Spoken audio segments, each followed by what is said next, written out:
Білім саласындағы жетістіктерді қамтыған жиынға шет елдерден сарапшылар мен Еуропалық қауіпсіздік және ынтымақтастық ұйымы өкілдері қатысты.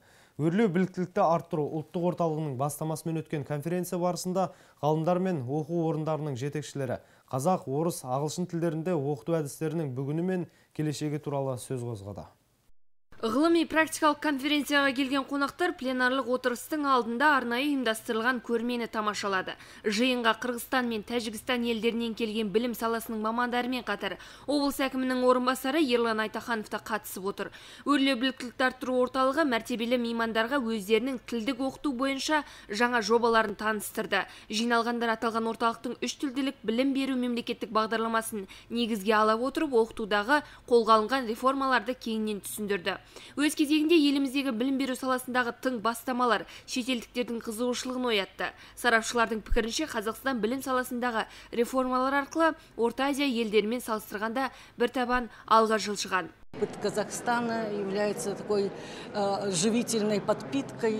Они исследуют многим направлениям, которые опробированы здесь, в Казахстане. И они с большим удовольствием в течение этих 2 дней примут участие в конференции, поделятся своим опытом, а в течение последующих 2 дней посетят еще школы и познакомятся с практическим опытом учителей.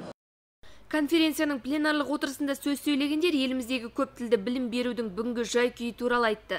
Қазақ, орыс, ағылшын тілдерін меңгерген жастар қазіргі заманғы жаңа технологиялардың да тілін түсініп, әлемдік интеграция барысында еліміздің экономикасын биік белестерге көтереді деді мамандар. Ол үшін балабақшалар мен оқу орындарында оқып жатқан балаларға тың методика мен шет тілін оқытуды қолға алу керек.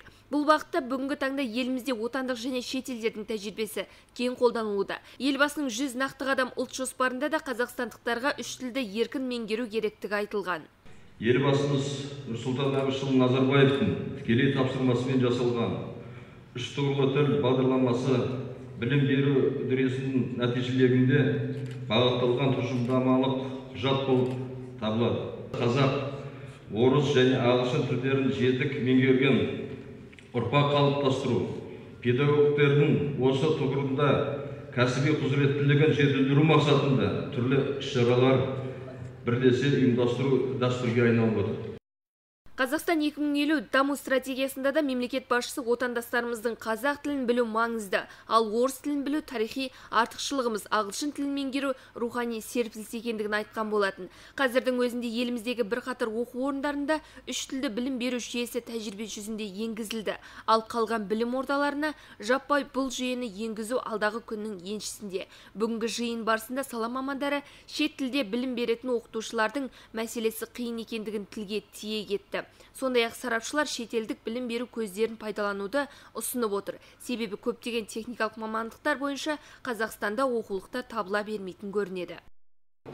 Әр мұғалім 3 тілде білу керек. Қазақ, орысша, ағылшынша тілде сабақ беру керек деп. Бірақ мынау біздің үлкен кісілеріміз, біздің корифейлеріміз дейміз, доктор науктар, үлкен жаста келген біздің енді мұғалімдеріміз деген жастар, олар наоборот мынау ағылшын тілді жақсы білет, еңгерет, тез оқып алады оны. Бірақ мынау терең мынандай біздің профессорлар, доктор академиктердей ондай дәрежеге естественно жете алмайды. Оған уақыт керек. Енді қазір барлық жерде жаңдегі көп тілді және билингвалды оқытудың маңызы зор деп айтып жатыр ғой. Сондықтан бізде негізі оңтүстік Қазақстан облысы бойынша жаңдегі билингвалды мектептер көп. Енді ертең бізде жоспар бойынша сол Сайрам ауданына біраз өзбек мектептерін келген қонақтарды алып барамыз. Ояқта жаңдегі айтып кеткендей, бұлар бір сабақты 2 тілде өткізеді. Көп тілділік мәселесі бойынша өткен ғылыми практикалық конференциядан кейін қатысушылар қаладағы жоғарғы оқу орнында дөңгелек үстел өткізді. Орта мектептерде бірнеше тілде дәріс беру мәселесін талқылаған ғалымдар Оңтүстік Қазақстан мемлекеттік университетінің бас ғимаратында жиналды. Дөңгелек үстелге облысымыздағы бірнеше этномәдени орталық басшылары да шақыртылған. Оқушылардың функционалдық сауаттылығын дамыту жөнінде сөз қозғаған ұйымдастырушылар қазірде елімізде сынақтан өтіп жатқан оқу ұяларының жай-күйімен таныстырды. Бұл тұста балалардың сауаттылығы артып қоймай, бірнеше тілде еркін қарым-қатынас жасауға қабілеті артады. Жалпы алғанда келесі жылдан жүйеге енгізілетін жоба сәтті қадам болады деп есептейді ұлттық орталық басшылары. Бұл тірек мектептері біздің 33 ауылында алғашқы тірек мектебі болды. Ол тірек мектептеріндегі біздің тәжірибемізді біз қазақ-түрік лицейлеріне қарап алдық. Басқа да әртүрлі жағдайлар болды. Оның ішінде мысалы ЮНЕСКО-ның Европадағы қауіпсіздік ынтымақтастық ұйымының осы әдіс-тәсілдерін пайдалану арқылы, сол мектептердің тәжірибесіне қарап отыру арқылы көп тілді білім беру болатындығына біз көз жеткіздік. Ботагөз Мәдібекқызы, Ерлан Отарбаев, Нұрболат Әмір, Айға қоғамдық телеарнасы.